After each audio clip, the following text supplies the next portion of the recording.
से हरिहर। उम्मीद करते हैं कि आप खूब मज़े में होंगे।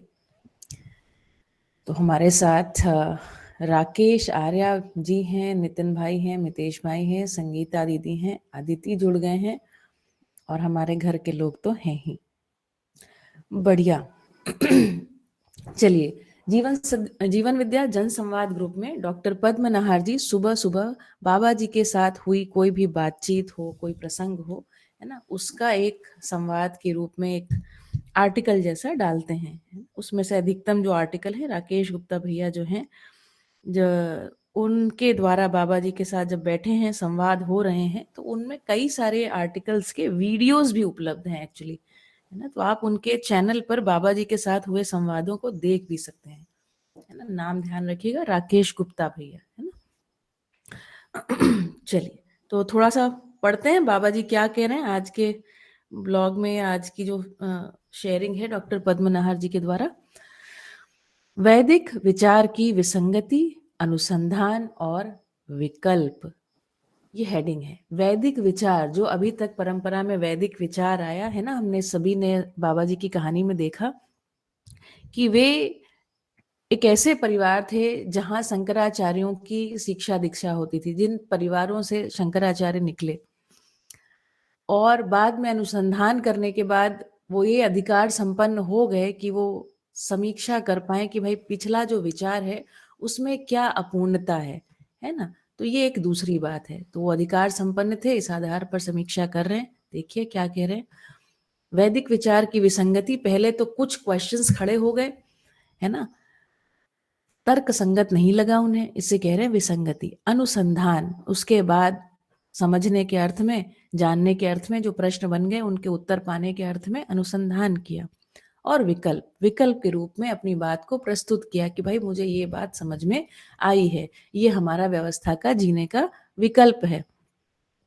तो बाबा जी बता रहे हैं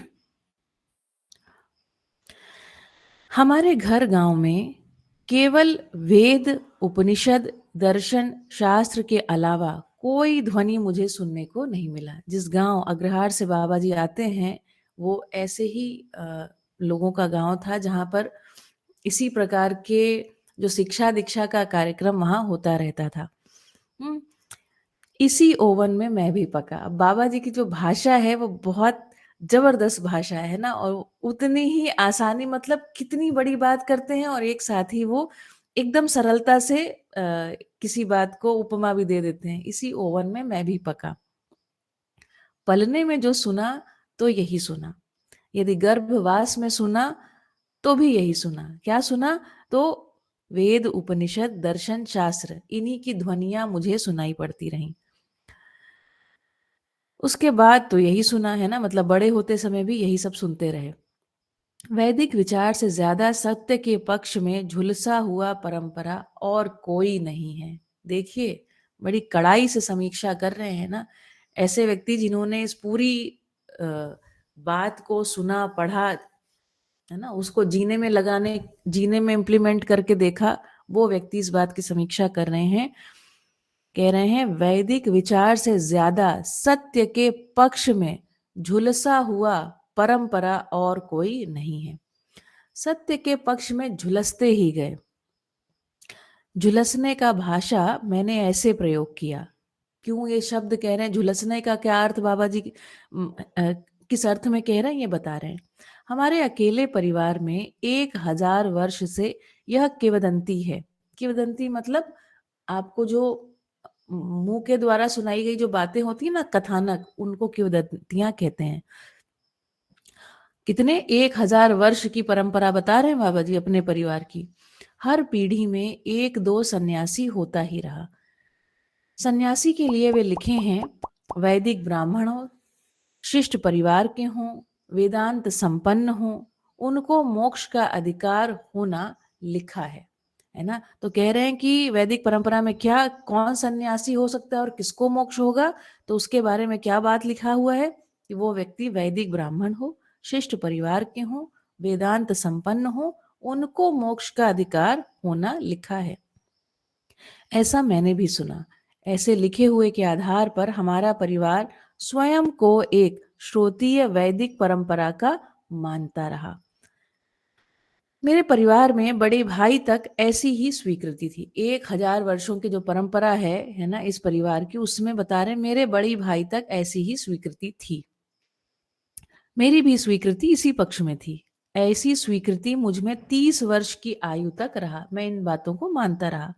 30 वर्ष के बाद जब प्रश्न बहुत सघन हो गए, बहुत पीड़ित करने लगे, तब मैं अनुसंधान में लगा।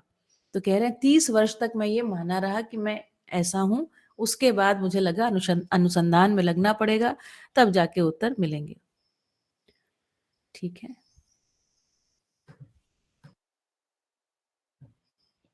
फिर आगे प्रश्न कर रहे हैं, बाबा आप जो इसमें कहते हैं कि आपके गांव में वेद ध्वनि ही थी, क्या कभी इस पर कोई विवाद भी होता था या केवल ध्वनि ही थी? मतलब सभी के घरों में ध्वनि था, मतलब सबके घरों में बच्चे सुबह उठ के पाठ कर रहे हैं, जो माता पिता हैं वो उनको वेद आदि पढ़ा रहे हैं, जो लोग अपनी जिस प्रकार की भी उपासनाएं कर रहे हैं उसमें मंत्रोच्चार इस तरीके की चीजें कर रहे हैं।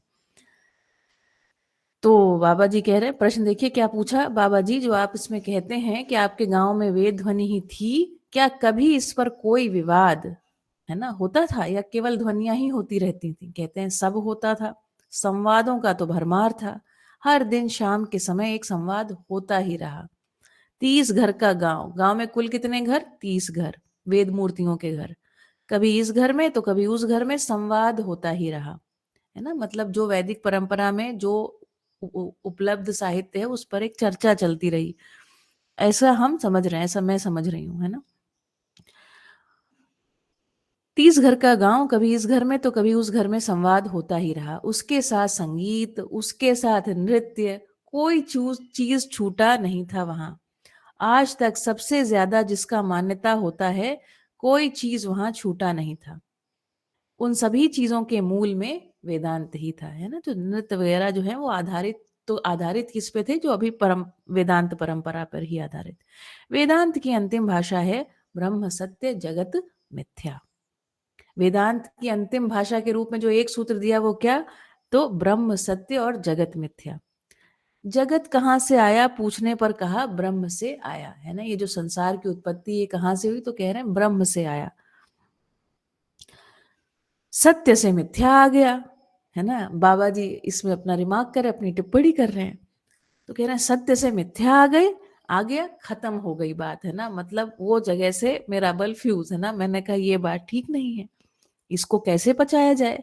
आज के तर्क संगत विधि से सोचने वाले मस्तिष्क में इसको कैसे बोध कराया जाए, है ना।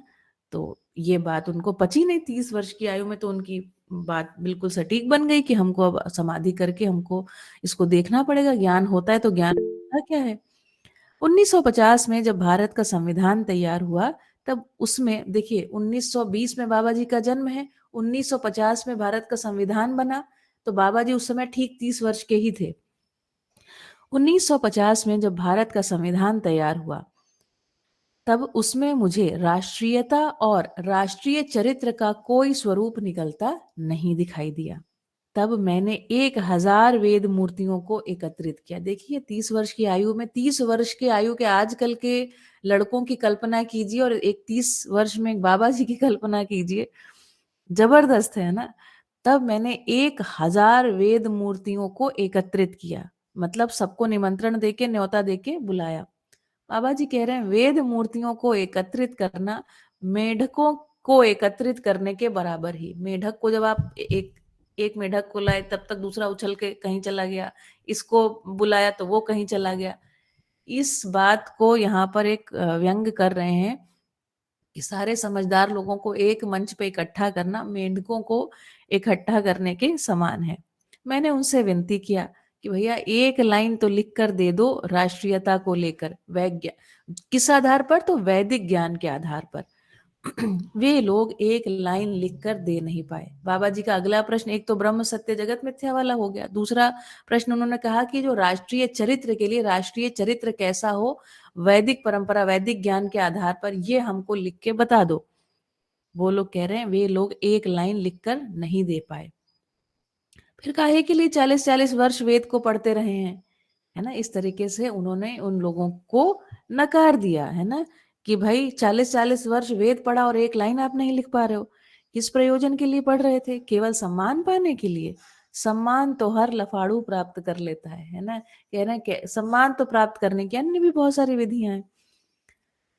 तो आगे प्रश्नकर्ता प्रश्न पूछ रहे हैं, इसका मतलब पूरी वैदिक परंपरा में कभी तर्क जुटा ही नहीं। देखिए बड़ी कड़ी समीक्षा है यहाँ, बात को ध्यान से सुनिए। कह रहे हैं इसका मतलब क्या, इससे ये कंक्लूजन निकाल लें कि पूरी वैदिक परंपरा में तर्क जुटा ही नहीं? अब बाबा जी उत्तर दे रहे हैं, वही है, यही पूरी बात नटशेल में है ना? आप भी अपनी कल्पनाशीलता को जरा नियोजित कीजिए और देखिए कि क्या आदर्शवादी जो परंपराएं उसमें तर्क का नियोजन है। वही है, यही पूरी बात नटशेल में है, इतनी ही बात है। पाप इतना ही हुआ, उपदेश विधि से ही सारा बातचीत, उपदेश विधि से ही सारा संवाद, उपदेश विधि से ही सारा स्वीकृति, है ना? शब्द को प्रमाण मानते रहे, उपदेश देते रहे, जो कुछ समझ गए वेद वगैरह पढ़ के रट लिए, कंठस्थ कर लिए और उस आधार पर कुछ कुछ चीजें बोलते रहे। ना बोलने वाले के जीने में आ रहा है, ना जो सुन रहा है उसको कोई बाध्यता भी नहीं लग रही जीने में लाया जाए, है ना? या बाध्यता लग रही तो और किसी किसी जाति का है, इस कारण से बाध्यता है, इस तरीके की बाध्यताएं बनी रही। ठीक है। उपदेश विधि से ही सारा बातचीत, उपदेश विधि से ही सारा संवाद, उपदेश विधि से ही सारा स्वीकृति, यह हम सुनते ही रहे। अब कुल मिलाकर आपने जो ट्रेस किया है वही है। क्या ट्रेस किया है? कि जो आदर्शवाद है वो इसी बात से चला कि उसमें तर्क जो है वो जुटा, तर्क को नहीं किया उन्होंने, एंटरटेन नहीं किया, एजुकेट करने के पक्ष में नहीं रहे तार्किक रूप से। ठीक है, तर्क का प्रयोग नहीं हुआ, तर्क का प्रयोग न होने से शोध समाप्त हो गई। देखिए बातें तो बहुत काफी लंबी दूरी की यात्रा आदर्शवाद ने भी तैयार किया है ना। बाबा जी एक वीडियो में बोलते भी हैं, भौतिकवाद से बहुत आगे है आदर्शवाद, ठीक। लेकिन उसमें जब हमने तर्क को सम्मान नहीं किया, तर्क से जोड़ने का प्रयास नहीं किया, शोध नहीं किया आगे, यहां से थोड़ा गड़बड़ हो गई। अब क्या रह गया? तर्क का प्रयोग ना होने से शोध समाप्त हो गया, और क्या रह गया? तो रूढ़ियां रह गईं। अब उसमें अर्थात वैदिक परंपरा को लेकर रोने के अलावा क्या चीज है? ठीक, हम लोग पूरा जिए हैं इसे। बाबा जी अपनी बात कर रहे हैं, अपने परिवार में कह रहे हैं, हमने इसको जी करके देखा है, इसका कोई दूसरा रास्ता नहीं है रोने के अलावा। अब उस जगह से मैंने शुरू किया। इतने हजारों वर्षों की पुराण बताते हैं और रोने की जगह में पहुंचते हैं हम। कैसे हल निकाला जाए? जानते, रोने की जगह का एक थोड़ा आपको, जो काफी सारे चूंकि नए लोग हैं तो बताती हूँ। जब बाबा जी ने अपनी जो वैदिक परंपरा की शिक्षा थी वो अपने मामा से ग्रहण किया, जब पूरी उन्होंने सब कुछ पढ़ लिया, समझ लिया, और है ना, पूरी बात के बाद उन्होंने अपने मामा जी के सामने बात ये रखा, ब्रह्म सत्य तो जगत मिथ्या कैसे। तो उसमें घटना ऐसी है, बाबा जी खुद तो बहुत अच्छे से बताते हैं इस बात को। तो कहते हैं, हमारा प्रश्न सुनने के बाद हमारे मामा रोने लग गए, है ना, रोने लग गए, क्योंकि उनको भी ये प्रश्न तार्किक लगा। तो देखिए ये कितनी जबरदस्त बात थी कि रोने लग गए, मतलब उन्होंने ये स्वीकार किया कि कहीं ना कहीं हम इसको तार्किक रूप से समझ नहीं पाए, है ना। उन्होंने ये नहीं कि भाई बाबा जी को कोई गलत ठहरा दिया हो या कुछ ऐसा। तो कहते हैं हमारा मामा जी के साथ काफी लगाव रहा, है ना, बहुत प्रेम रही, ऐसा बाबा जी बोलते हैं। ठीक, तो कह रहे हैं रोने की जगह में पहुंचते हैं हम। कैसे किया जाए, क्या किया जाए, कैसे हल निकाला जाए? इस अरण्य में मैं खो गया, इस जंगल में मैं खो गया। उस समय मैं हर दिन 8 घंटे काम करके 1,000 बजने वाला रुपया प्राप्त करता था। 1,000 रुपया प्राप्त करते थे। किस समय? 1950 की बात हो रही है ये। 1950 में 1,000 रुपया प्रति, मतलब वो व्यक्ति कर रहा है। अभी भी अगर 1,000 रुपया कोई प्रतिदिन कमा रहा है तो 30,000 की सैलरी सामान्य रूप से अच्छी कही जाती है। आप जरा कल्पना तो करिए, 1,000 रुपया वो 8 घंटे काम करके प्राप्त करते थे। आज के दिन में उसका कीमत 1,00,000 रुपया तो होगा। अपने गुरु की आज्ञा लेकर मैंने समाधि के लिए फिर जाने का निश्चय किया, है ना। और उस समय उन्होंने कहा, ये जो 1,000 रुपया कमाने वाला हमारा काम था, इसको हमने कहा बंद किया जाए। प्रश्न बहुत, है ना, विकट हो गए हैं, घनीभूत हो गए हैं, अब हमको उत्तर मिले बिना हम जी नहीं पाएंगे। ये जगह पर हम आ गए। हम में यहाँ आज 25 लोग बैठे हैं, सारे लोग जरा अपने भीतर थोड़ा-सा देखिए, स्वनिरीक्षण कीजिए और बताइए, कितने हमारे वास्तव में मूलभूत प्रश्न कितने हैं? क्या हम कहीं कोई बहुत पीड़ादायी हमारे लिए प्रश्न है? आज सभी के लिए होमवर्क है ना? और कल हम इस पे जनसंवाद करेंगे। कि हमारे जीवन का सबसे घनीभूत प्रश्न क्या है? सबसे कठिन प्रश्न क्या है जहाँ हम अटके हुए हैं? मैं ये नहीं कह रही हूँ बाबा जी जैसा आप ब्रह्म सत्य जगत मिथ्या के लेवल का प्रश्न कीजिए, लेकिन हमारे समाज में बहुत सारी समस्याएँ, बहुत सारी जगहों पर हम अटके हुए हैं। वो अटकाव में आपका प्रश्न क्या है? ये प्रश्न है आप सभी के लिए, ठीक है? तो कह रहे हैं अपने गुरु की आज्ञा लेकर मैंने समाधि के लिए फिर जाने का निश्चय किया। मेरे पत्नी ने मेरे साथ चलने के लिए अपना मत दे दिया। मैंने अपने श्रीमती से पूछा, यह बजने वाला पैसा जंगल में मिलेगा नहीं। मैं जंगल में कोई कंदमूल लेने गया और मुझे कोई बाघ खा गया, तो तुम क्या करोगी जंगल में मेरे साथ जाकर? है ना? माताजी से बाबा जी ने पूछा कि भाई तुम यहीं रुक जाओ, हमें जाने दो समाधि ध्यान करने के लिए। वे बोली, तुम्हारा गणित ठीक नहीं है ना? किस आधार पर? तुमको पहले बाघ खाएगा या मुझको खाएगा कैसे बताओगे? है ना? ये अनुमान हो सकता है आपका गलत हो जाए कि पहले आपको खाया कि हमको खाया, आप कह नहीं सकते। उसके बाद मैंने कहा, अब जो होगा सो होगा, है ना? क्योंकि एक व्यक्ति ऐसा मिल गया जिसने पीछे से कहा, आपकी बैक थाम ली, है ना? उसने कहा हम आपके साथ हैं, है ना? माताजी की वह बात ने मुझको वहाँ से यहाँ तक पहुँचाया। माताजी यदि नहीं होते तो मेरा साधना पूरा नहीं होता। मेरा साधना पूरा होता मैं विश्वास नहीं करता, है ना? कुल मिलाकर कह रहे हैं कि मैं ये विश्वास नहीं करता कि बाबा माताजी के बिना मेरी साधना पूरी होती। जबकि शास्त्रों में लिखा है गृहस्थ व्यक्ति साधना नहीं कर सकता, उनको समाधि नहीं होगा, यह लिखा है। संन्यास के बाद ही साधना समाधि की बात लिखा है ना? तो पहले संन्यास लीजिए, गृहस्थ को छोड़िए, फिर उसके बाद आपको समाधि होगी, साधना आप कर पाएंगे। लेकिन ये तो बात उल्टी पड़ गई है ना? श्रवण मनन निधिध्यासन की बात लिखा है।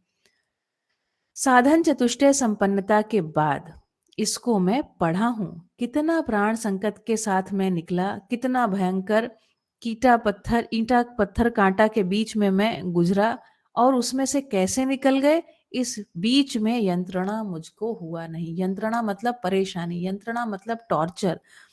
कह रहे हैं कि ये कैसे ऑटोमेटिक ये सब होते चला गया, ये मुझे पता नहीं चला, है ना? माताजी हमारे साथ हो लिए और हम दोनों अमरकंटक आ गए साधना के लिए, है ना? और हम गृहस्थ में रहते ही साधना कर लिए, हम गृहस्थ में रहते ही हमको समाधि भी हो गया, संयम भी हो गया, ठीक। इस बीच में यंत्रणा मुझको हुआ नहीं। इस बीच में एक भी क्षण हम यंत्रणा से ग्रसित नहीं हुए, अभावग्रस्त नहीं हुए। देखिए कितनी बड़ी बात बाबा जी यहाँ पर टेस्टिफाई कर रहे हैं। कह रहे हैं हमको कभी भी यंत्रणा या परेशानी जैसा महसूस नहीं हुआ। मतलब कंदमूल खा रहे हैं, फल फ्रूट खा रहे हैं, जो जो कुछ उपलब्ध हो रहा है वो खा रहे हैं, है ना? और बहुत थोड़े से में ही जी रहे हैं और उतने में कह रहे हैं हम कभी अभावग्रस्त नहीं हुए। अभाव का पीड़ा हमको नहीं हुआ, यंत्रणा का अनुभव नहीं हुआ। जबकि कल के लिए चाय की व्यवस्था न रखते हुए जिए हैं। इससे ज्यादा असंग्रह को क्या बताया जाए। यहाँ आने से पहले मुझे विज्ञान विधि से तर्क ठीक है यह स्वीकृत रहा, है ना? तो कह रहे हैं 30 वर्ष की उम्र में मुझे एक बात यह स्वीकृत हो गई थी कि विज्ञान जो विधि है, विज्ञान ने तर्क को स्वीकार किया, तर्क को एंटरटेन किया और मुझे ये बात अच्छी लगती रही विज्ञान की, है ना? और वेदांत का मोक्ष शब्द मुझको स्वीकृत रहा, है ना? मोक्ष की जो कल्पना है वो यही है कि ब्रह्म में जो आत्मा है वो विलय हो जाएगी। ये बात बाबा जी कहते हैं हम जब साधना करना शुरू किए तब तक हमको ये स्वीकार रहा कि कुछ ऐसी शायद घटना होगी, ऐसा मैं कल्पना लगा रही हूँ, ठीक है? मोक्ष तो होना चाहिए, पर मोक्ष सब कुछ को छोड़कर होना चाहिए, यह मेरा स्वीकृति नहीं हुई, है ना? तो हम कहीं न कहीं इसी विधि से बाबा जी ने अपने आप को तैयार किया कि ठीक है, गृहस्थ में रहते हुए भी मोक्ष का प्रयास करेंगे। विरक्ति छोड़ बिना हो नहीं सकती, है ना? विरक्ति विधि बिना साधना हो नहीं सकती। यह तो शास्त्रों में भी लिखा हुआ है। इसी आधार पर मैंने अपने आप को साधना के लिए सेटअप किया, है ना? विरक्ति मतलब और जो संग्रह सुविधा विधि से तो देखो नहीं होगी, है ना? तो कह रहे हैं एक सेटअप हमने बनाया, हमने और माताजी ने बनाया, जिसमें कोई असंग्रह विधि से हम जीते रहे। हर अवस्था में चल के देखा। चलकर यही हुआ कि यंत्रणा हमको पहुंचा नहीं। 2-4 हाथ दूर से ही चला गया, है ना? वो हमसे दूर ही रहा। समस्या हमको छुआ नहीं, संसार का तर्क हमको परास्त नहीं कर पाया। यह सब उपकार नियति विधि से ही होती रही। हमारे ऊपर बाबा जी कह रहे हैं ये कृतज्ञता की बात है, ये इसको उपकार मान रहे हैं, कह रहे हैं ये अपने आप होती रही। नियति विधि से अर्थात उनके जब आप कहानियों की गहराई में कभी और सुनेंगे, तो ये सब चीज़ें उनके मतलब कोई उनको आके कुछ ना कुछ उपलब्ध करा जाता था जब उनको आवश्यकता होती थी, है ना? इस प्रकार से कृतज्ञता को व्यक्त कर रहे हैं। इसके अलावा मैं कहाँ थैंक्स पे करूँ बताओ? ठीक है? तो उन सभी लोगों के प्रति कृतज्ञता व्यक्त कर रहे हैं।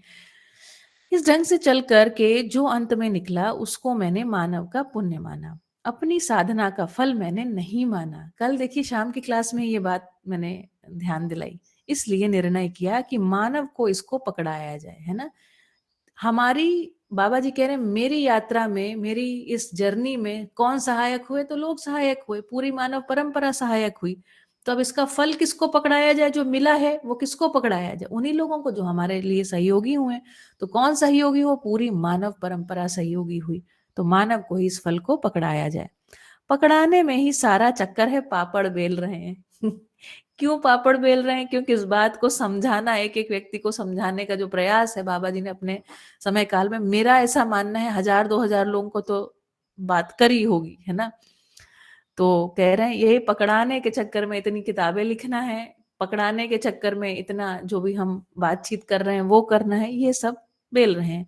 आप सभी जो मेरे साथ इस टेबल पर बैठे हो, आप सभी के साथ ऐसा ही है। हमारा विचार कहकर अपनी बात रखते हो। ध्यान दीजिए सभी लोग। ये हमारा विचार है, ऐसा करके हम अपनी बात को रखते हैं। एक बार इसी सेशन में मैंने कहा था, all knowledge we have is borrowed knowledge. अपने अंदर जरा खंगाल के देखिए, थोड़ा अपने आप को झाड़ के देखिए, आपके पास कौन सा मौलिक विचार है? तो पाएंगे सारे विचार आपके पास परंपरा से ही आए हैं। कहीं ना कहीं आपने सुन लिए हैं, पढ़ लिए हैं, देख लिए हैं, और उस देखने सुनने के आधार पर कुछ कंक्लूजन्स किए हैं, जो कंक्लूजन्स भी परंपरा से आए हैं। ये करने लायक काम है ना? हमारा विचार कहकर अपनी बात रखते हो, तो मैं आपको क्या बताऊं? मतलब हमारे अंदर ये भी आइडेंटिफिकेशन नहीं है कि हम ये जो बात बोल रहे हैं ये भौतिकवाद से आ रही है कि आदर्शवाद से आ रही है ना? और तुम अपनी बात जब कर रहे हो तो कर रहे हो, क्या बात कर रहे हो कि ये हमारा विचार है ना? आपका तो कह रहे हैं हमारा विचार कहकर अपनी बात रखते हो, तो मैं आपको क्या बताऊं? आपका विचार क्या हुआ? है ना? इस डबल कोट्स लिखा हुआ है इसमें, आपका विचार क्या हुआ? मानव का विचार है ये, है ना? पूरी मानव परंपरा में ये विचार चलते हुए आ रहा है। राक्षस मानव का विचार यह है ना? इन 5 सॉरी, मानव का विचार यह है, देव मानव का विचार यह है, दिव्य मानव का विचार यह है, पशु मानव का विचार यह है, राक्षस मानव का विचार यह है। इन 5 विचार शैलियों को पढ़ लो, यदि इच्छा हो तो। नहीं नहीं इच्छा हो तो बिल्कुल कृपा करो। यह जो विचारों का डीमार्केट करने का अधिकार मुझ में आया, उसको अद्भुत मानो। बाबा जी कह रहे हैं जो विचार है ना, इसको 5 उसमें शैलियों में बता दिया। 5 शैलियों के विचार है ना, राक्षस मानव, पशु मानव, मानव, देव मानव और दिव्य मानव, है ना? इन्हीं शैलियों में आप विचार को व्यक्त करते हैं। आपका जो विचार है भौतिकवादी, आदर्शवादी, सब विचार को आप इन्हीं शैलियों में व्यक्त करते हैं। और कह रहे हैं ये जो विचारों को डीमार्केट है ना, अलग अलग देखने की बात हम में आई है ना? इसको आप अद्भुत मानो। ठीक। फिर कह रहे हैं अब उसमें आप कहते हो कि तुम्हारा भाषा कठिन है। कैसे मैं इसका व्याख्या करूं? बड़ा मुश्किल है। केवल आपका सम्मान करने के अलावा हम कुछ कर नहीं पाते हैं। ठीक है। तो भाई कह रहे हैं अब इतना, एक तो डिमार्केशन का मेरे अंदर जो बात मुझे समझ में आई है और मैं वो आपको पकड़ाना चाहता हूँ, और उसमें आप हैं। एक तो आपका विचार है करके बात करते हैं, और दूसरी बात मैं आपको कुछ बता रहा हूँ, उस बात में आप ये कहते हैं कि आपका भाषा बहुत कठिन है। ठीक है। तो कह रहे हैं हमारे पास आपका सम्मान करने के अलावा कुछ शेष नहीं बचता। मतलब आपको कैसे समझाया जाए, है ना? तो जिज्ञासा के साथ थोड़ा एक मेहनत करने का, मन लगाने का मादा हम में चाहिए, है ना? बिना, है ना, उस व्यक्ति की बात को पूरा सुने, है ना, हम यूं ही खा आपने वो कहा, वो सुना है, थोथा चना बाजे घड़ा, है ना? ऐसा हम बजने लग जाते हैं। तो प्रस्ताव जो दिया गया है ना, पूरी बात है उसको अथ से इति तक पूरा सुनना, ये बहुत बड़ी बात है ना? बहुत बड़ी बात है। ये अपने आप में एक साधना प्रक्रिया है। चलिए, बहुत बढ़िया, है ना? नए जुड़े हुए लोगों का स्वागत है। आगे हम पठन को करते हैं। पठन के साथ आपके साथ जितने भी लोग हमारे साथ ऐसे जुड़े हुए हैं जो अध्ययन क्रम में हैं ऑलरेडी, जनवाद जो हमारा जन संवाद है उसमें अपनी भागीदारी को सुनिश्चित करिएगा, ठीक है? चलिए। कोई भी सुनिश्चित कर सकते हैं, ऐसा नहीं जो अध्ययन क्रम में है वही लोग बोलें, कोई भी बोल सकता है ना? ये जो ग्रुप है जन संवाद ग्रुप में हम बातों को प्रयास करेंगे, है ना, समझने का, और इम्प्लीमेंट कैसे कर सकते हैं उस पर भी बात करेंगे आगे। चलिए जी, तो कल हम लोग 2 बातों को पढ़ लिए थे, तीसरी बात को पढ़ना बाकी है। तो बाबा जी कह रहे हैं इसलिए संस्कार पक्ष का अध्ययन मनोविज्ञान में होना चाहिए। तीसरी बात पढ़ते हैं। तीसरा, दर्शन शास्त्र के साथ प्रामाणिकता होने चाहिए। प्रामाणिकता का अर्थ है जीवन में उतरा होना चाहिए, जीवन जीने में आना चाहिए। ऐसा हम मानवों के साथ और प्रकृति के साथ जी पाए, ऐसी योग्यता बनी होनी चाहिए। अभी तक हम मानते रहे हैं कि मानव पढ़ा और पढ़कर सुनाया तो विद्वान हो गया, जबकि ये विद्वान हुआ नहीं रहता है ना? इस क्रम में क्या होता है, उपदेश विधि से ही चलते रहते हैं। उपदेश विधि से हम कहाँ पहुंचे ये तो देखने की बात है। विद्वान समझदारी का स्वरूप है और विद्या अपने आप में अस्तित्व सहज है ना? ज्ञान जो है ना, अनुक्रम के रूप में इस अस्तित्व में बिखरा पड़ा है ना? हमें सिर्फ उस अनुक्रम में इस ज्ञान को देख लेने की बात है। सह अस्तित्व को समझे बिना, जीवन को समझे बिना, मानवीयता पूर्ण आचरण के बिना विद्वान होता नहीं। तो विद्वान अर्थात ज्ञान हो जाना, है ना? ज्ञान हो जाना, विद्वान मतलब जीने के रूप में, है ना? शरीर प्लस जीवन बराबर मानव। तो मानव जो है वो विद्वान होगा, जीवन जो है वो क्या होगा, जीवन में विद्वता आएगी, ठीक है? विद्वान जो है वो समझदारी का स्वरूप है, जीने में आएगी बात। अगर जीने में नहीं आ रही तो उसको विद्वान नहीं कह सकते, ठीक? सहअस्तित्व को समझे बिना, जीवन को समझे बिना, मानवीयतापूर्ण आचरण को समझे बिना विद्वान नहीं होता। ये समझ में आता है, विचार शैली भी बनता है, योजना भी बनता है। अभी देखिए 5 विचार शैली बता दिया, राक्षस मानव, पशु मानव, है ना, और मानव और देव मानव और दिव्य मानव, ये आपके 5 विचार शैली हैं। देखिए ये भी स्वनिरीक्षण जरा देखिए, कितने बार राक्षस मानव जैसा, कितने बार पशु मानव जैसा हम विचार को करते हैं, कितने बार मानव जैसा विचार को कर पाते हैं।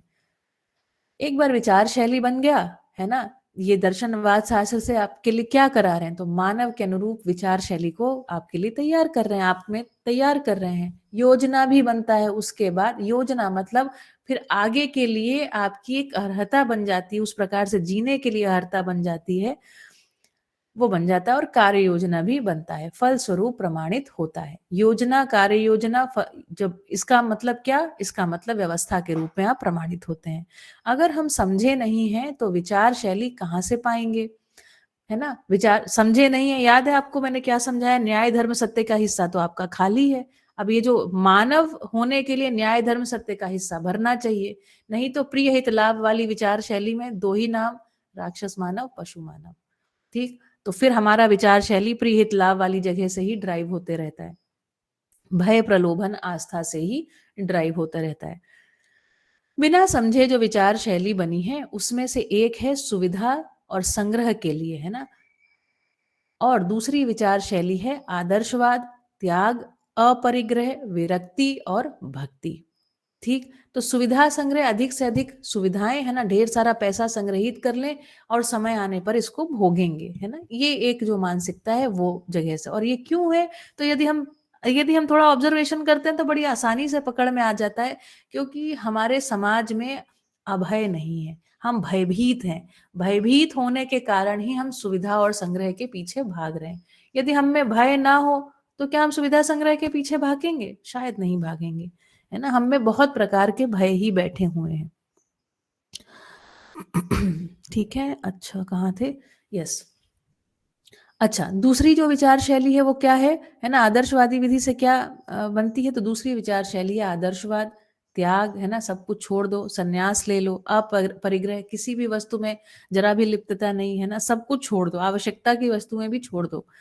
विरक्ति और भक्ति, है ना? आप परिवार से टूट जाओ, अलग जा कर के संन्यास लेकर के कुछ भक्ति वगैरह करो, इस प्रकार की विचार शैली बनी है।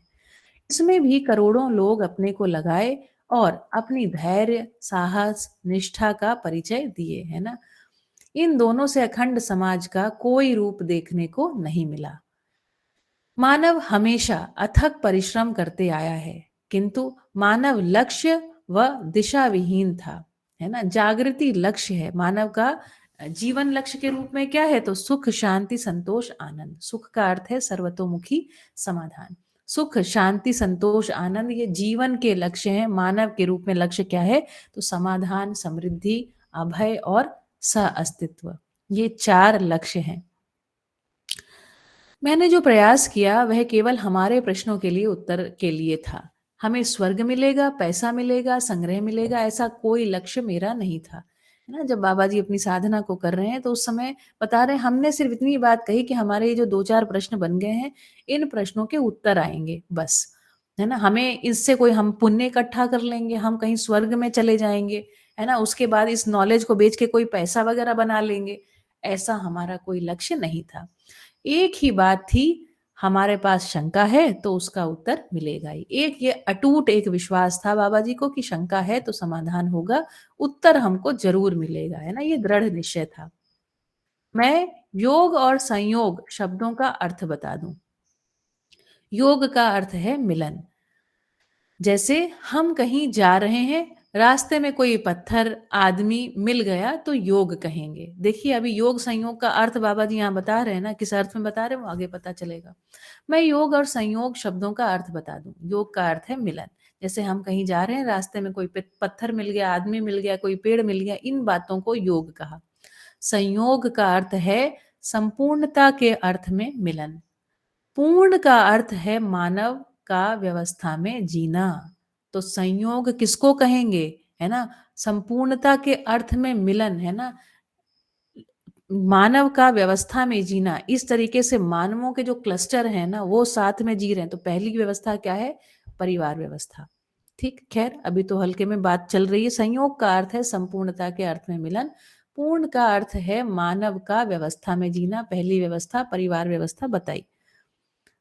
उसके बाद परिवारों की परस्परता में, व्यवस्था में जीना होता है समाज के रूप में। परम पूर्ण का अर्थ है मानव का प्रामाणिक हो जाना, है ना? समझे हुए को समझा पाना, सीखे हुए को सिखा पाना, करे हुए को करा पाना, है ना? परिवार व्यवस्था के रूप में जीना और समस्त व्यवस्था में भागीदारी होना, है ना? व्यवस्था में जीना, प्रामाणिक हो जाना मानव की चाहत है।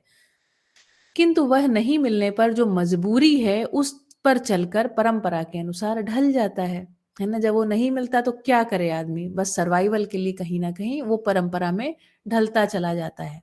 योग संयोग सदा-सदा रहता ही है। देखिए कितनी बड़ी बात कह रहे हैं। योग संयोग सदा-सदा रहता ही है ना? तो इस तरीके से रैंडमली लोगों से मिलना-जुलना ये सब भी रहता ही है, और संयोग है ना, संपूर्णता के अर्थ में भी मिलन कहीं न कहीं हो ही जाता है।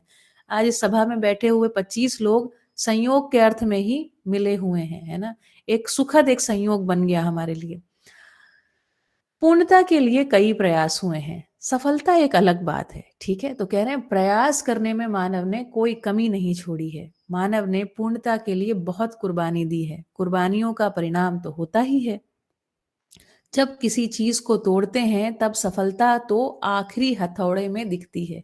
जब किसी को तोड़ना शु किसी वस्तु को हम तोड़ रहे हैं, है ना? तो अभी भी जो बातें ठीक नहीं है, सटीक नहीं है, उसको तोड़ने के दम चाहिए, ताकत चाहिए, 100 चोट चाहिए, है ना? लेकिन 100 चोट जो है, दिखता क्या है कि वो 100वीं आखिरी चोट में टूटा, है ना? तो ऐसा लगता है कि इसी की बहुत बड़ी बात है, ये कोई बहुत बड़ी बात है। लेकिन कह रहे हैं ऐसा नहीं, पूरी 100 की 100 चोटें उतनी ही कारगर थी, है ना? उन सब का अपना-अपना एक रोल था, उनका एक अनुक्रम था। उस अनुक्रम में पड़ने के फलस्वरूप 100वीं चोट में ये वस्तु जो है वो टूट गई।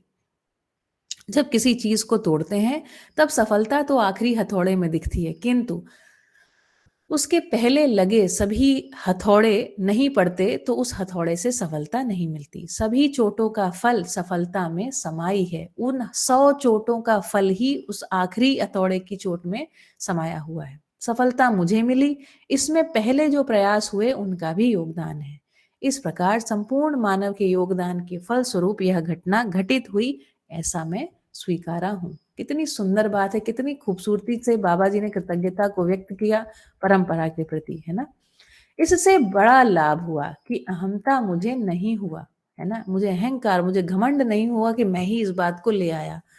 मेरे पास अहमता के साथ प्रस्तुत होने वाले लोग भी बहुत कम आए हैं। कितनी सुंदर बात कह रहे हैं, अपने जो योग संयोग की बात बता रहे हैं कि मेरे पास कोई किसी अहंकार से प्रस्तुत होने वाले लोग भी बहुत कम आए हैं। कितनी भी अहमता को लेकर आने वाले लोगों को 2-3 सीढ़ी के बाद अहमता का शमन होता हुआ देखा गया। मेरे साथ तो सारे मिलन सज्जनता के साथ, सादगी के साथ स्वाभाविक रूप से हुआ। लेकिन यह जरूरी नहीं है कि मेरे से मिलने वाले हर सज्जन ने हमारी बात को स्वीकार कर लिया। बहुत से लोग नहीं स्वीकारते हैं, इनका भी हम सम्मान करते हैं। इनकी गलती नहीं है, उनके ऊपर परंपरा को लाद दिया गया है। देखिए कितने उदार हृदय बाबा जी बात कर रहे हैं ना, उनकी गलती नहीं है, परंपरा लद गई है, अब क्या करें? इसीलिए इसको स्वीकारे हैं, या इसीलिए कोई स्वीकारे या नहीं, मैं खुशी में रहता हूँ। काल क्रम संयोग हर एक के लिए सद्बुद्धि का अंकुर रखा ही है। क्या बात है! काल क्रम संयोग अपने आप निश्चित समय आने पर, है ना, हर एक के लिए सद्बुद्धि का अंकुर रखा ही है। किस रूप में? प्रत्येक मानव संतान जन्म से ही न्याय का याचक, सत्य सही कार्य व्यवहार को करने वाला और सत्य वक्ता हुआ है ना? सद्बुद्धि का ये अंकुर है। ठीक, तो इस नहीं समझे तो इस जन्म में नहीं समझे, कोई बात नहीं, दोबारा आ रहे हैं वापस 2.5 साल के बच्चे होकर, कोई दिक्कत की बात नहीं है। या इसी जन्म में हो सकता है कई सारी जगहों पर समीक्षा बाकी हो, समीक्षा होने के उपरांत आ जाएंगे। वह कब पल्लवित होगा, पुष्पित होगा, ये हम नहीं कह सकते। हर आदमी शुभ चाहता ही है। शुभ चाहने के मूल में संभावनाओं को और समीचीन किया जाए, यह मैं चाहता हूँ। समीचीन किया जाए मतलब वर्तमानित किया जाए। जैसे बहुत सारे लोग इस दर्शन को सुने, बाबा जी के साथ बहुत समय लगाए, बहुत सारी बारी लोगों को पल्ले ही नहीं पड़ा बाबा जी क्या-क्या बात कर रहे हैं। लेकिन उसमें से बहुत सारे लोग डटे रहे, है ना? जो अभी वरिष्ठ प्रबोधक हैं, वो लोग डटे रहे और डटे रहे और उनकी भाषा से बात को पकड़ने में काफ़ी हद तक सक्षम हो गए।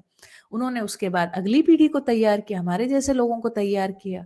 स्वयं स्फूर्त विधि से हमारे जैसे लोग भी अपने आप ही कहते हैं कि जी, अकेले तो नहीं होगा काम, तो सबको तैयार करने के लिए स्वयं स्फूर्त विधि। ना मुझे कभी किसी ने कहा कि तुम ये काम करो, हम कर रहे हैं। हमारे पास ज्यादा से ज्यादा क्या आती है? तो सलाह आती है ना? या बल्कि रिक्वेस्ट आती है, सलाह भी नहीं आती है, रिक्वेस्ट आती है। तो हमको अगर सही लगता है तो हम करते हैं। कितनी सुंदर बात है ना?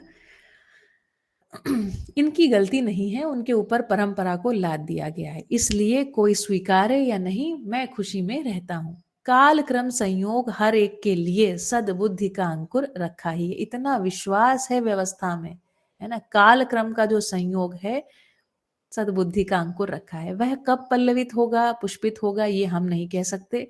हर आदमी शुभ चाहता ही है, ये बात हम कह सकते हैं। शुभ चाहने के मूल में संभावनाओं को और समीचीन किया जाए, मतलब सभी के लिए सुलभ करा दिया जाए, है ना? यह मैं चाहता हूँ। संयोग जब होते हैं, आदमी समाधान के अर्थ में, व्यवस्था के अर्थ में, अखंड समाज के अर्थ में मिलते हैं। देखिए ये कोई बड़ा कॉन्फिडेंस कहाँ से आता है ना, समझे हुए व्यक्ति से के बिना तो नहीं आता। संयोग जब होते हैं, संपूर्णता के अर्थ में मिलन जब होते हैं, तो आदमी समाधान के अर्थ में जुड़ता ही है, व्यवस्था के अर्थ में जुड़ता ही है ना? समाधान पूरा हो जाने के फलस्वरूप, न्याय धर्म सत्य पूरा समझ में आ जाने के फलस्वरूप व्यवस्था के अर्थ में जुड़ना होता ही है। माने आदमी तत्पर है, अखंड समाज के अर्थ में मिलते ही हैं। एक ही विचार, एक ही अपेक्षा के लोगों के मिलने से संयोग नहीं बनता। ये दूसरी बात है। हम में से कई लोग ये सोच सकते हैं कि है ना, जैसे मैंने कहा रुचि मूलक, मूल्य मूलक, लक्ष्य मूलक, एक लक्ष्य बना दिया जाए, दोनों लोग चोरी करें चलो, है ना? तो क्या ये लक्ष्य साम्यता हो गई? तो क्या हम लक्ष्य में एक हो गए? कहना नहीं भाई, संयोग नहीं कह रहे हैं इसको, संपूर्णता के अर्थ में मिलन नहीं कह रहे हैं, हम दर्शन में इसको संयोग नहीं कह रहे। एक ही विचार, एक ही अपेक्षा के लोगों के मिलने से संयोग नहीं बनता। जैसे दो चोर, दो डाकू, दो अपराधी मिलना समाधान व्यवस्था के अर्थ में नहीं है, इसलिए यह संयोग नहीं है। याद है आपको विन विन सिचुएशन, है ना?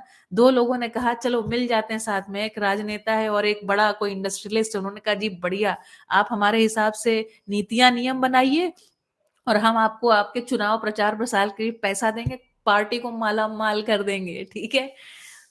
इसको क्या संयोग कहेंगे? ये संपूर्णता के अर्थ में मिलन हुआ क्या?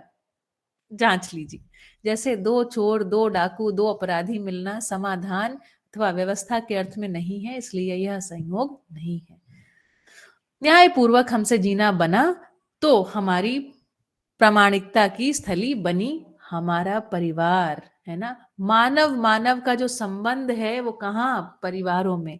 तो न्यायपूर्वक जीना बनता है तो सबसे पहला उसका प्रमाण स्थली क्या होता है? उसका प्रूफ कहाँ आता है? परिवार के रूप में, है ना? परिवार का अर्थ मतलब लोग जो हैं वो इकट्ठे हैं किसके लिए? तो न्याय धर्म सत्य को समझने के फलस्वरूप जीने के लिए, जहां एक छत के नीचे इकट्ठे हैं। प्रिय हित लाभ विधि से जो इकट्ठे हैं उनको, अभी तो रक्त संबंधों के आधार पर जो हम परिवार कह रहे हैं वो तो है ही, है ना? लेकिन समझ की एक रूपता ना होने के कारण हम एक ठीक प्रकार से जी नहीं रहे हैं, है ना? तो समझ की आवश्यकता तो है ही। न्यायपूर्वक हमसे जीना बना तो हमारी प्रामाणिकता की स्थली बनी हमारा परिवार, है ना? फिर मैं यार एक बार रेड अलर्ट कर दूं, यहाँ सूचना समझदारी नहीं है, इस बात को पूरा सुनिए, फिर उसके बाद अपने आप को जरा कसिएगा कसौटी पर, अभी से मत कसने लग जाइएगा। अभी तो थोड़ी समीक्षा कर लीजिए बस, ठीक है? कि अभी हम किन अर्थों में एक साथ रहते हैं। तो क्या भोग के अर्थ में एक साथ रहते हैं, है ना? आहार निद्रा भय मैथुन, 4 विषय 5 संवेदनाओं के आधार पर ही अभी हमारे परिवार है। परिवारजनों की आंखों में हम ठीक चल रहे हैं यह आ जाता है। दूसरी बात है ना, प्रमाण परिवार क्यों है? क्योंकि परिवार में सभी व्यक्ति एक दूसरे का आचरण सटीक मूल्यांकन किए रहते हैं, उनको सबको रग रग, एक दूसरे की रग रग से वाकिफ होते हैं। परिवारजनों की आंखों में हम ठीक चल रहे हैं यह आ जाता है।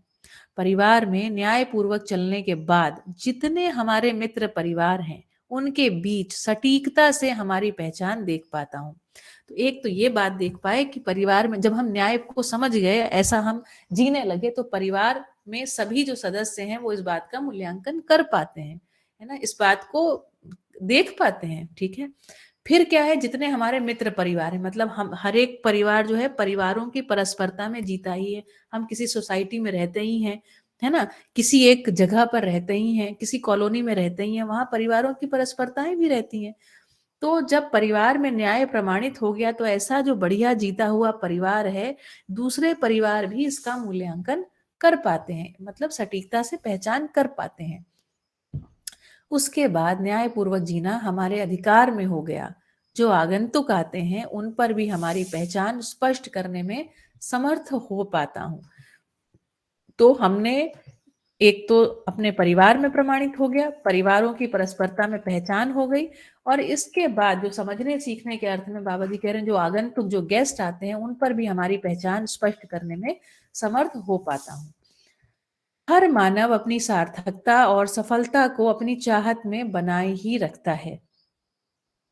सुनिए ध्यान से, हर मानव अपनी सार्थकता को, है ना, मैं अर्थपूर्ण हो जाऊं, मैं सा अर्थ हो जाऊं, है ना, मैं अपने प्रयोजन के साथ जी पाऊं। हर मानव अपनी सार्थकता और सफलता को अपनी चाहत में बनाए ही रखता है, चाहता ही है। हमारी समझदारी है हमारी नेक चाहत का स्रोत, है ना? तो चाहत तो सब में है, लेकिन समझदारी उसके आधार पर जिए कैसे, ये स्पष्टता सब में नहीं है। तो बाबा जी कह रहे हैं हमारे केस में ऐसा है कि हमारी नेक चाहत तो आप सबके जैसे हमारी भी है ना? लेकिन उसमें हमारी समझदारी जो है वो नेक चाहत का स्रोत है। इस स्रोत को हम कभी भी बुलावा नहीं दे सकते।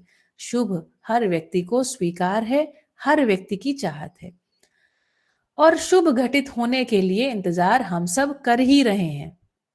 इंतजार करते समय संबंध का मुद्दा आता है। संबंधों की पहचान, भई अकेले तो इंतजार नहीं कर रहे हैं, है ना, परिवार के संबंधों में जीते हुए ही उसका इंतजार कर रहे हैं। संबंधों की पहचान उसमें निहित प्रयोजन अर्थात मूल्य की पहचान ही है ना। संबंधों की पहचान बराबर प्रयोजन की पहचान बराबर किसी भी संबंध में निहित विहित अपेक्षाओं की पहचान, इसको कह रहे हैं मूल्यों की पहचान। मूल्य बराबर उपयोगिता, हमारी किसी संबंध में क्या उपयोगिता है, क्या पूरकता है, इस बात की सटीक पहचान, यही अध्ययन है। प्रयोजन पहचानने के बाद मानव स्वाभाविक रूप में निष्ठान्वित होता है। निष्ठान्वित मतलब समझ गया, तो समझने के बाद आप क्या करोगे, निरंतर सही करोगे, इसका नाम है निष्ठा। निरंतर सही करते रहना, सही करने के लिए जो निरंतरता, जो अपने में एक विश्वास आ जाता है कि भाई ये बात सही है और इसको मुझे करना है, इसका नाम निष्ठा है। फिर पारंगत होता है ना, फिर उसमें पारंगत हो जाता है। पारंगत होने के बाद फलित होता ही है। यही विधि है सफलता की, यही विधि है सफलता की, जो काफी सरल है। अभ्युदय सभी संबंधों के साथ जुड़ा ही रहता है। संबंधों का प्रयोजन अभ्युदय है, अर्थात सर्वतोमुखी समाधान और सुख के अर्थ में है ना। तो ध्यान दीजिए, संबंधों का प्रयोजन क्या है, सम्यक अनुबंध, पूर्णता के अर्थ में अनुबंध। पूर्णता क्या होनी है, क्रिया पूर्णता, आचरण पूर्णता। उसका सबसे पहला जगह क्या है, तो न्याय धर्म सत्य की स्पष्टता, उसका चिंतन हो जाना, सर्वतोमुखी समाधान स्पष्ट हो जाना। सर्वतोमुखी समाधान और सुख के अर्थ में है। ठीक है, ये है संबंधों का प्रयोजन। अभी आएगा आगे गहराई में संबंधों को, तो बहुत गहराई में बहुत विस्तार से बाबा जी ने बात की है। कितने संबंध हैं, उन संबंधों में क्या प्रयोजन निहित है, ये सब बातें हैं। समाधान के अर्थ में ही हम प्रेम करते हैं, समाधान के अर्थ में ही हम कृतज्ञ होते हैं, मैत्री करते हैं, विश्वास करते हैं, मानव व्यवहार में प्रशस्त रहते हैं और सुख का अनुभव करते हैं, है ना। ये हुआ मूल्य मूलक आस्वादन, ये दीर्घकालिक आस्वादन है ना। मूल्यों का स्वरूप बनता है ममता, वात्सल्य, विश्वास, स्नेह, कृतज्ञता, गौरवता, प्रेम, श्रद्धा और सम्मान। हमारे पास जितने भी संबंध हैं उनमें ये मूल्य निहित रहते हैं। हमारे अभ्युदय के लिए जहां से भी सहायता मिली हो, जिससे भी मिली हो, इसकी स्वीकृति का नाम है कृतज्ञता। पहली बात करी कृतज्ञता के बारे में। हमारे अभ्युदय में, हमारे पूर्ण होने के अर्थ में, हमारी पूर्णता के अर्थ में, जिससे भी जहां से भी सहायता मिली, इसकी स्वीकृति, इसका नाम है कृतज्ञता। क्या कृतज्ञताएं निरंतर होती हैं या क्षणिक होती हैं? चलिए आज के लिए इतना ही, जनसंवाद को आमंत्रित करते हैं। हमारे अभ्युदय के लिए जहां से भी सहायता मिली हो, जिससे भी मिली हो, इसकी स्वीकृति का नाम है कृतज्ञता। तो हमारी सभा में बैठे हुए 27 लोगों से मैं पूछना चाहूंगी कि किन के प्रति आपको कृतज्ञता है ना। आपको ऐसे 2-3 लोगों के नाम बताने हैं जिनके प्रति आप कृतज्ञ हैं। देखिए, कोई भी मूल्य है वो निरंतरता के अर्थ में ही है। ऐसा नहीं कि आज तो हम इनके प्रति कृतज्ञ हैं, कल हम इनके प्रति नहीं कृतज्ञ हैं। हमारी अनुकूलता के हिसाब से चले तो कृतज्ञ हैं, नहीं चले तो हम कृतज्ञ नहीं हैं। बताइए किन के प्रति आप कृतज्ञ हैं? कौन बताएगा सबसे पहले? आपका हैंड, हाँ राकेश भैया बताइए, नाम लीजिए जी। बताइए राकेश भाई, फिर जितेंद्र भाई, एक एक करके जी। नमस्ते दीदी, मैं भैया राकेश भाई हरियाणा से। जी। और मेरी कृतज्ञता सबसे पहले बनती है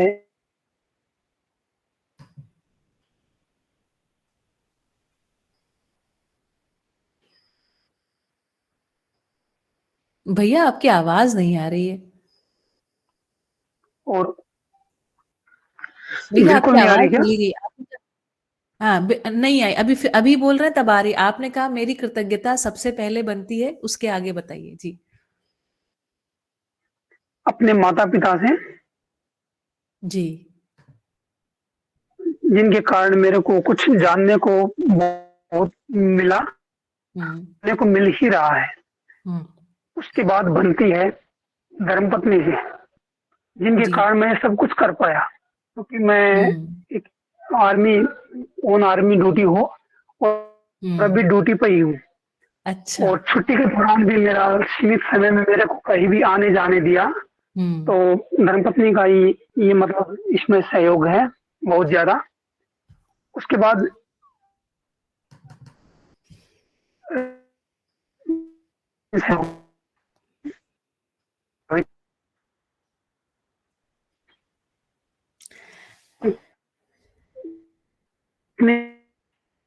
भैया आप है ना, एक अगर वॉक वगैरह तो नहीं कर रहे हैं जब बोल रहे हैं, एक जगह बैठ जाइए जहां नेटवर्क बढ़िया हो। आवाज कट जा रही है, अभी तो बिल्कुल भी नहीं आ रही है। नहीं आ रही भैया एक आवाज। मुगल हाँ।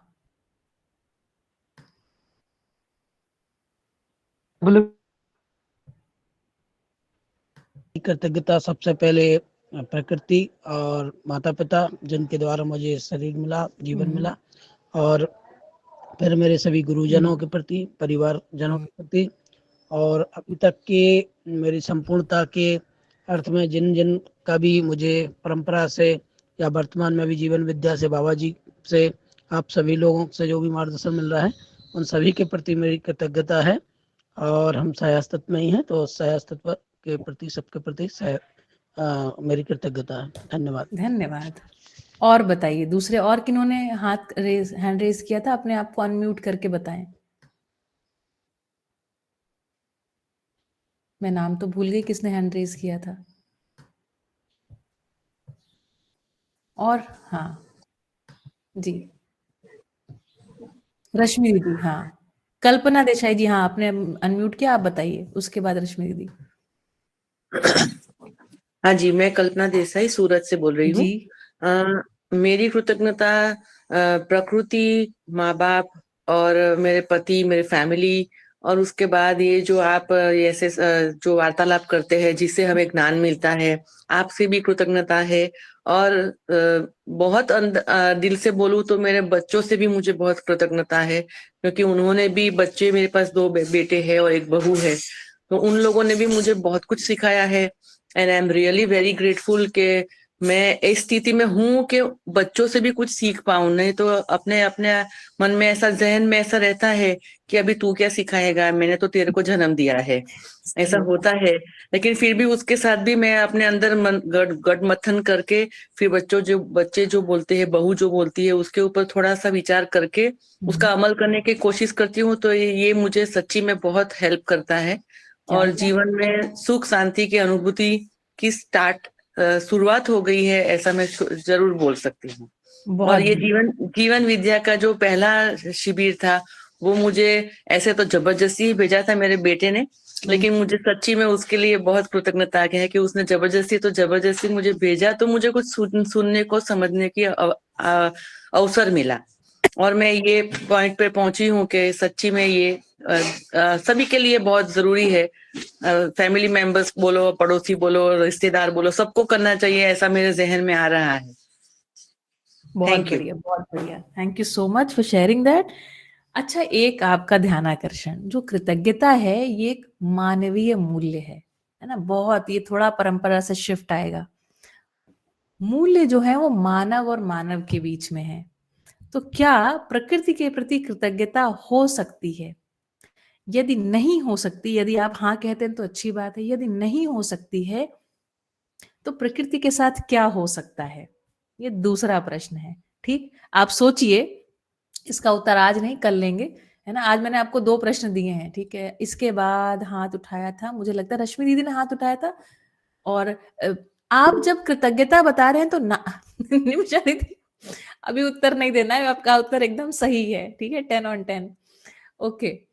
रश्मि दीदी, आप बताइए, है ना, जो कृतज्ञता का आप नाम लेंगी तो उसके साथ ये भी बताइए क्यों, और वो जल्दी से आपको 1 मिनट के अंदर, 1 से कम मिनट के अंदर आपकी बात को पूरा करना है, सभी को मौका जी देते हैं। दीदी, नमस्ते। स्वागत है। नमस्ते नमस्ते। सभी को।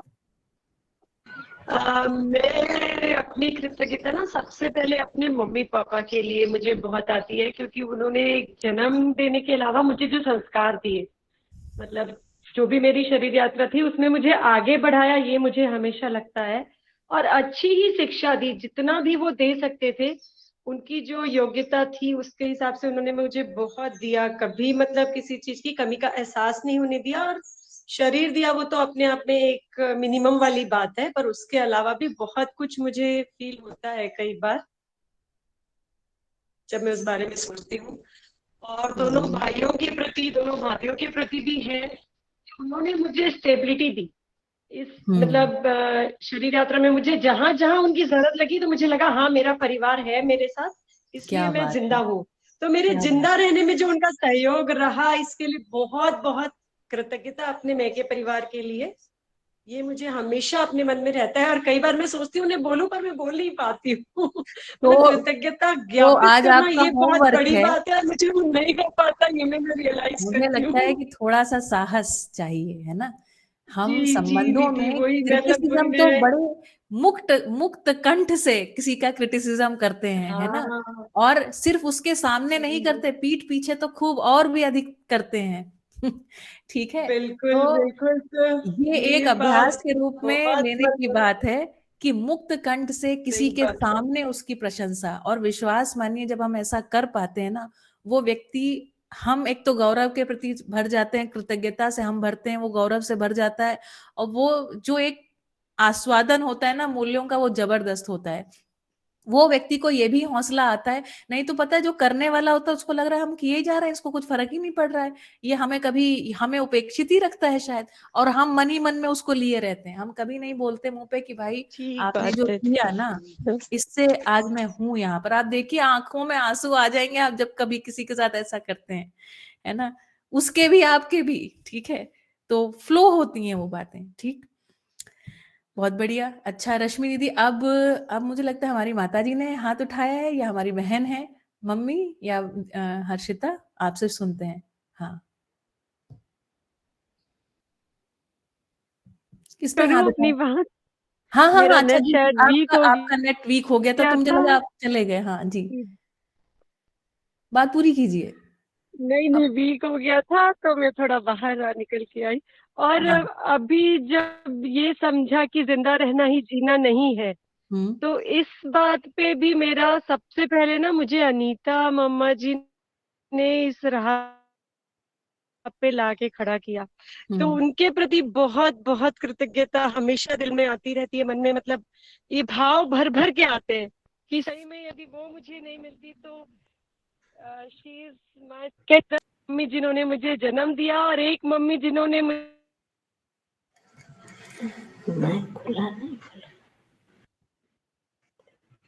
सभी हम्म प्रबोधक गण और वातावरण बनाने के लिए सब जो सहायक हो रहे हैं, जैसे योगेश भैया जी, सोम भैया जी, सुरेंद्र पाल भैया जी, ऐसे सभी प्रबोधक जो एक एक पड़ाव में मुझे कुछ न कुछ सिखा रहे हैं। उनसे बहुत कुछ सीखने को मिल रहा है, बहुत कुछ समझने को मिल रहा है। और अब जैसे आपसे जुड़ना हुआ, ऐसे सभी साथी इतने अच्छे से मुझे आगे, मतलब लिटरली जो ऐसे लगता था जिंदगी एक संघर्ष है, तो जीवन एक संघर्ष है, ऐसे जीवन एक उत्सव की जो यात्रा पे अब मैं चल पड़ी हूँ, तो ये लगता है कि बहुत ही सुखद होगा ये जीवन का सफर, और बहुत अच्छा लग रहा है। बहुत बहुत क्या बात, धन्यवाद, और बहुत बहुत कृतज्ञता सभी के प्रति। धन्यवाद जी दीदी, धन्यवाद ये बात शेयर करने के बस लिए। अच्छा, इतना ही हमारे कहना था मुझे, धन्यवाद। हमारे साथ हमारे पिताजी जुड़े हुए हैं। तो पिताजी, मुझे तो, मैं सोच रही थी आपके प्रति हम कृतज्ञता व्यक्त करें, लेकिन ठीक, चलिए आज आपसे भी सुनते हैं। बताइए पिताजी, आप अनम्यूट हैं, बोलिए। सभी को नमस्ते। हम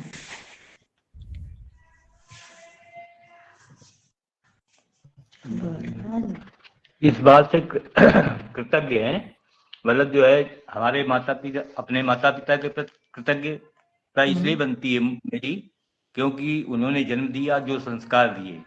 और बच्चों के प्रति इसलिए कृतज्ञ हैं क्योंकि उन्होंने मार्गदर्शन दिया यहाँ तक पहुँचने का।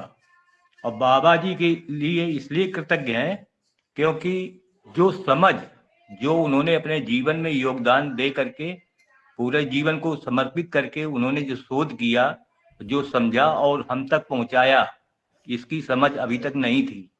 और ना होने के कारण हम लोग गलत काम करते थे या उसके प्रति जानते नहीं थे। आज समझ बनी है तो हम कृतज्ञ हो पा रहे हैं। प्रकृति के प्रति कृतज्ञता इसलिए है क्योंकि प्रकृति का दोहन ही करते रहे, आज समझ होने के कारण उसका सदुपयोग कर पा रहे हैं, इसलिए ज्यादा कृतज्ञता है। बढ़िया। मम्मी आप बताइए, देखिए हमारी माता जी से भी मिल गए। जी मम्मी। सभी को हम भी अपने माता पिता के प्रति कृतज्ञ हैं कि क्योंकि उन्होंने इतना अच्छा हमें बनाया कि हम बच्चों को बना पाए अच्छी ऊंचाई पे चढ़ने के लिए। बिल्कुल सही बात है, एकदम सही बात है। और कृतज्ञ इसलिए और धरती के लिए भी है कि हम धरती में अच्छे से जी पाए, इतनी उम्र निकाल ली है धरती में, और सब प्रकार से स्वस्थ और सब ये सब चीजें, वातावरण हमको अच्छा मिला और हमारे आस पड़ोस वाले लोग अच्छे मिले, तो हम अपना योगदान बच्चों के साथ दे पाए और मतलब बच्चे हमारे अच्छे हो पाए, और बच्चों ने ही हमको इस जीवन की जीने की कला सिखाई है, तो हम बच्चों को कृतज्ञ हैं। वाह भाई वाह बढ़िया। देखिए हम भी कृतज्ञ हैं ना, हमारे माता पिता सामने ही बैठे हैं। मैं हमेशा ही बोलती हूँ हमारे माता पिता बहुत सारी जगह हमको बहुत अच्छा सिखाए, जहां नहीं सिखा पाए ना वहां पे उन्होंने अपनी बातों को लादा नहीं। मैं जब छोटी थी तो मम्मी से बहुत सारे प्रश्न पूछती थी, और एक समय के बाद हमारी माता जी ने कहा कि बिटिया ये सारे प्रश्नों के उत्तर तुम ढूंढना, हमको बताना। उन्होंने कभी ये नहीं कहा कि मैं बहुत समझदार हूं, हमको सब पता है, तुम इस बात को मानो। तो हमारे माता पिता जी ने दो बातें बहुत अच्छी करी है ना, दो क्या हम गिना नहीं सकते, इतनी बातें अच्छी करी। तो लादा नहीं, अपने आप को सर्व समझदार नहीं बताया, थोपा नहीं हमारे ऊपर कोई बात, और हमको उस मार्ग पर चलने के लिए प्रशस्त किया, ताकत भरी कि तुम चलो इस रास्ते पर, है ना। तो ये बहुत बड़ी बात है मुझे लगता है, किसी भी माता पिता के लिए, अपनी बिटिया के लिए वो भी, है ना। क्योंकि जिस प्रकार से समाज में बेटियों को लोग करके और भी ज्यादा वो चिंता हमेशा करते रहे, ये दूसरी बात है ना। चिंता करना उनका मुझे लगता है जन्म सिद्ध अधिकार के रूप में एक चिंता बनी रही, पर खुशी भी बनी रही। और जब हम अपनी खुशी को बांटते थे किसी भी गुरु के रूप में कि मम्मी देखो हमको ये बात अच्छी पता चली है, तो हमारे माता पिता ने उन गुरुओं को सुना, उसमें कभी कोई कसर नहीं करी। जब दर्शन से मेरा परिचय हुआ और हम इस बात के लिए तत्पर हुए कि दर्शन में सारे बातों के एक उत्तर मिल रहे हैं, तो हमारे माता पिताजी ने उस चीज को भी ठोक बजा के देखा। और उन्होंने कभी भी कोई भी जो सामाजिक जो कुरीतियां होती है ना, कि जैसे जाति को लेकर के, धर्म को लेकर के, संप्रदाय को लेकर के, उनको भी नहीं थोपा, है ना। हमको तोड़ने की आवश्यकता नहीं, क्योंकि हमारे माता पिता ने तोड़ दी वो कुरीतियां। हमारे सभी भाई बहनों की जो जब शादियां हुई ना, तो उनमें डरते रहे, शुरू में एक डर तो बना रहता है, लेकिन वो डरते भी रहे और चलते भी रहे। वो आपने सुना है, डर के आगे जीत है। तो हमारे माता पिता जीत गए, है ना। वो जाति धर्म संप्रदाय की जो बेड़ियां थी ना, उन्होंने तोड़ दी, और उसके कारण हम सभी भाई बहन ना अपने मतलब वो बेड़ियां उन्होंने तोड़ दी, तो अब हमें क्या तोड़नी है था। तो हम उस जगह पर एक परिवार के रूप में खड़े हो गए। गिनती कराने जाएंगे तो मुझे लगता है 1 घंटा कम से कम मुझे लगेगा, है ना। और हमारे पिताजी ने मुझे बचपन से एक बात है ना, जो मैंने आपको बताई थी, देवियां देश की जाग जाएं अगर, वो हमेशा इस बात को बोलते रहे कि ज्ञान संपन्न होना है तुम्हें, ये तुम्हारा लक्ष्य है ना। इस जगह पर उन्होंने लाके हमको खड़ा किया, इसलिए मुझे कभी भी ये नहीं लगा, कभी भी नहीं लगा, क्योंकि हमारे पिताजी हमको यही बता रहे थे कि तुमको ज्ञान संपन्न होना है, तो हमें कभी लगा ही नहीं कि हम ज्ञान संपन्न नहीं हो सकते हैं। ये कितनी बड़ी बात है, आप सोचिए। समाज में तुमको कंट्रीब्यूट करना है, ये बात वहां से आती है। सत्य के साथ खड़े होना, ये बात वहां से आती है। ठीक है, आप लोगों के अंदर तो आपके मम्मी पापा से आती ही है, और जो आपके अंदर आया वो हमको मिला है। और सबसे बड़ी कृतज्ञता, आपने कोई बार नहीं खींचा, कोई संप्रदाय, कोई इस तरीके की सीमा नहीं खींची ना, ये बहुत बड़ी बात है। हमारा जीवन इसकी वजह से सार्थक हो गया, हम उतनी दूर का सोच पाए। ठीक है, बहुत बहुत कृतज्ञता। ठीक है, राकेश भैया। हाँ, राकेश भैया, आप अपनी बात को शायद पूरा कर सकते हैं यदि ठीक नेटवर्क में हो, है ना। और तो मुझे याद नहीं आ रहा किन्होंने हाथ खड़ा किया था, आप वापस हैंड रेज कर सकते हैं। जी जी हाँ जी।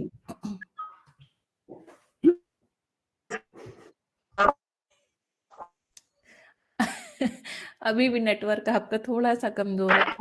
आप भैया आज ग्रुप में मैसेज डालिए, मुझे लगता है ना, एक छोटा सा बना करके। आवाज बिल्कुल नहीं आ रही है।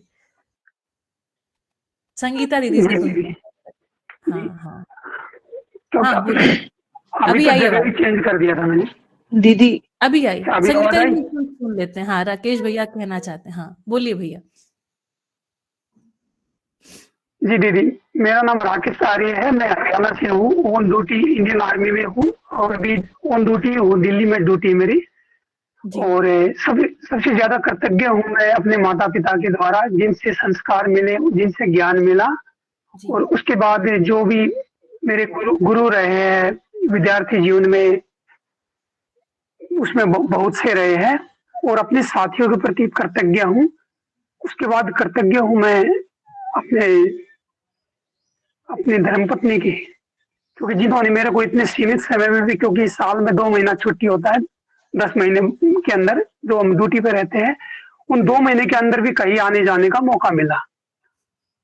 उसके बाद कृतज्ञ हूँ अपने बच्चे के प्रति, जिनके कारण मैं लगभग भारत के 50 गुरुकुलों में भ्रमण कर चुका, क्योंकि राजीव भाई दीक्षित से प्रेरित हो गए मैं बच्चों को गुरुकुलीय शिक्षा ही दिलाया है, हम्म कभी स्कूल भेजा नहीं। तो गुरुकुलीय शिक्षा के लिए मैं पूरे भारत में केरला से लेकर मतलब लगभग 50 भ्रमण किया। बेटा और बेटी फिलहाल मेरे मानव तीर्थ में पढ़ रहे हैं, जी अपना अमरदूत पास।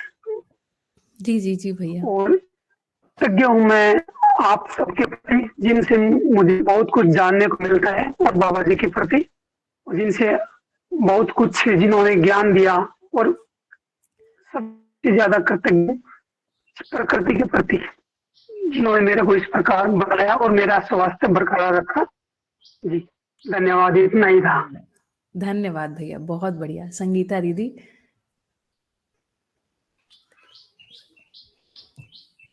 जी संगीता दीदी। नमस्ते दीदी, सभी को नमस्ते नमस्कार। नमस्ते नमस्ते। सबसे पहले हेलो। जी जी हाँ जी, हाँ। आपकी आवाज बढ़िया आ रही है। मुझे लगता है कि माँ बाप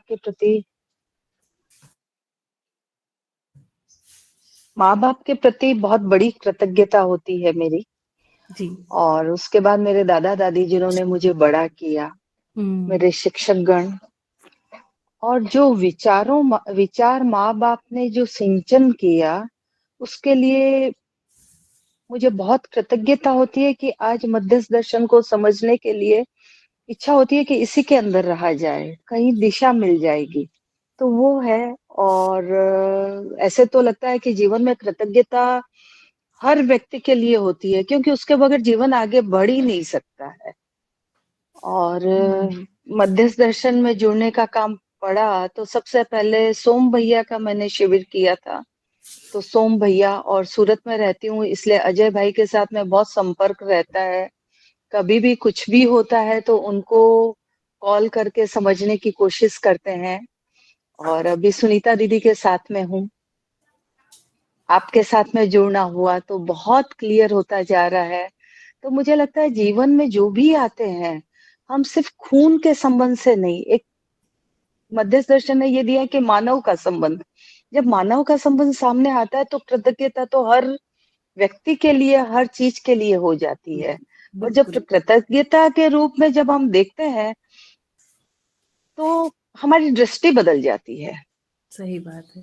वहां पे हम यानी पॉजिटिविटी से भर जाते हैं, नेगेटिविटी तो रहती नहीं है आसपास। लगता है कि इनके बगैर तो हम आगे ही नहीं बढ़ पाते हैं। घर के व्यक्तियों के साथ में जो हेल्पर्स हैं उनके साथ में, आज उनकी वजह से हम ये सब सुन पा रहे हैं, नहीं तो रूटीन काम में रहेंगे, भाई हमको ये काम करना है टाइम से। तो हर व्यक्ति के लिए और परिवारजन के लिए तो बहुत बहुत कृतज्ञता रहती है। मेरे बच्चों के साथ, मेरे पति के साथ, मेरे मदर इन लॉ, जो भी मेरे इन लॉज के परिवार है, सब ने इतना सपोर्ट किया है और कर भी रहे हैं, तो मैं सभी के लिए कृतज्ञ हूँ। और जीवन विद्या के लिए तो विशेष, बाबा जी के सानिध्य में आने के बाद में लगता है हर शब्द का एक नया अर्थ होता है। सही बात है।